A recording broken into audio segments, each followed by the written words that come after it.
प्यारे मित्रों, आप जानते ही हो कि कोई भी शुभ कार्य करने से पहले भगवान गणेश जी की पूजा की जाती है ताकि हमारे सभी कार्य सफल हो सके।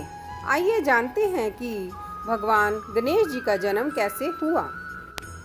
कहा जाता है कि पार्वती माता ने अपने मैल और उबटन से एक पुतला बनाया और उसमें प्राण डाल दिए और कहा कि तुम मेरी आज्ञा का पालन करना और इस द्वार पर बैठकर मेरी रक्षा करना, और मैं स्नान के लिए नदी में जा रही हूँ।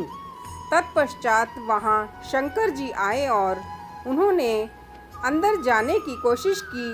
तभी उस बालक ने उनको रोक दिया, कहा कि मेरी माता अंदर स्नान कर रही है, आप वहाँ नहीं जा सकते।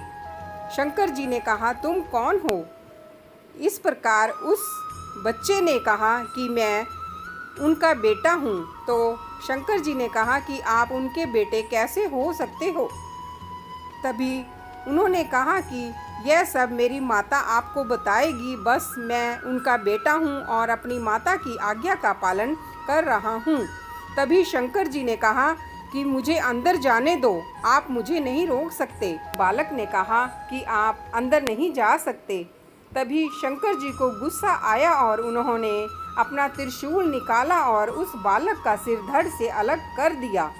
कुछ देर बाद पार्वती माँ वहाँ आई और चिल्लाने लगी।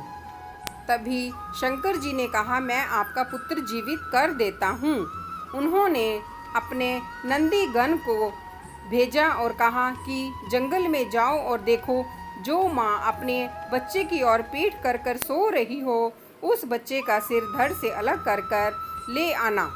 तभी सभी गण गए और वहाँ हथनी अपने बच्चे की ओर पीठ कर कर सो रही थी। उसका सिर काट कर ले आए और भगवान शंकर को सौंप दिया।